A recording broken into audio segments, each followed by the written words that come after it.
The Demi-Urge by Thomas M. Disch.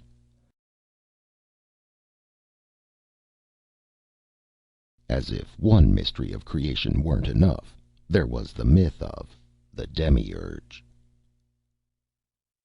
From Dyra 4 to Central Colonial Board. There is intelligent life on Earth. After millennia of lifelessness, intelligence flourishes here with an extravagance of energy that has been a constant amazement to all the members of the survey team. It multiplies and surges to its fulfillment at an exponential rate. Even within the short period of our visit, the Terrans have made significant advances. They have filled their small solar system with their own kind, and now they are reaching to the stars. We can no longer keep the existence of our empire unknown to them.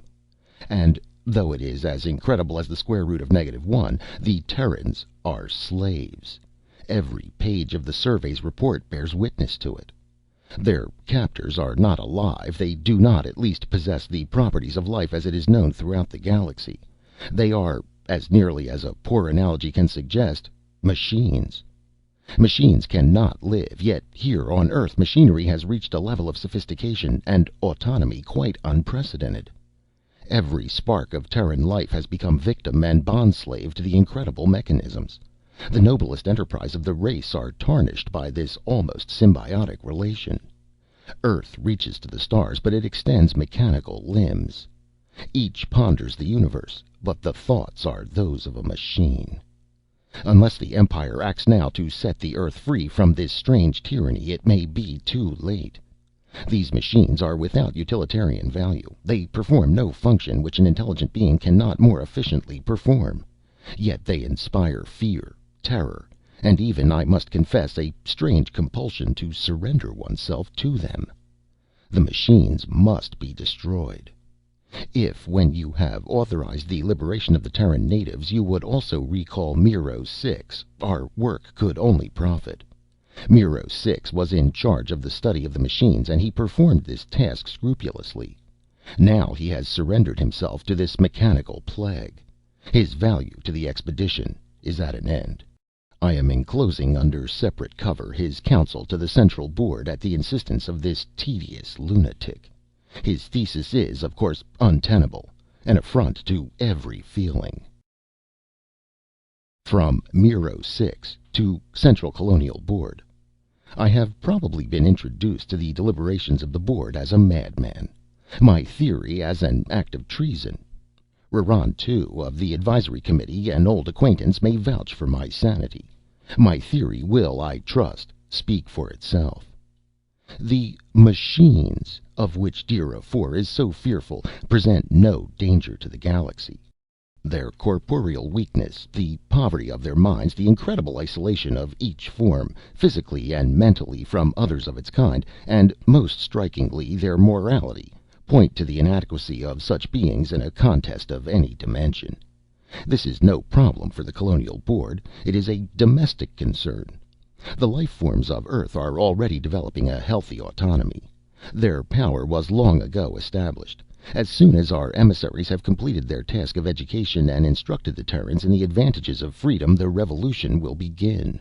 The tyrants will have no defense against a revolt of their own slaves. If it is traitorous to express a confidence in the eventual triumph of intelligence, I am a traitor. Having this confidence, I have looked beyond the immediate problem of the liberation of Earth and have been frightened.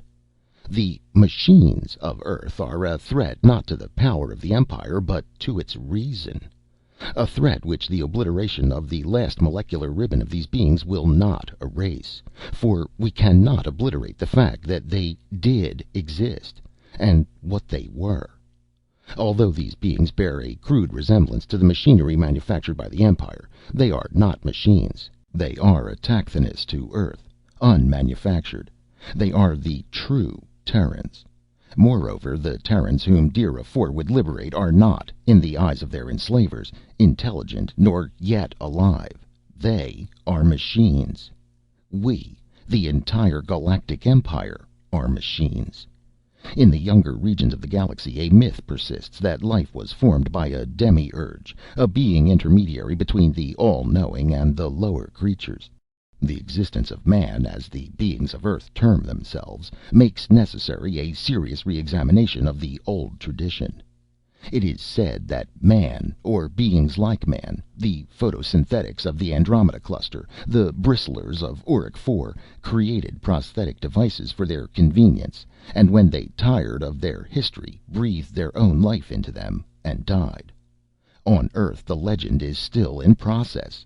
Many of the lower forms of life familiar throughout the galaxy can be seen on Earth in the primordial character of an appliance.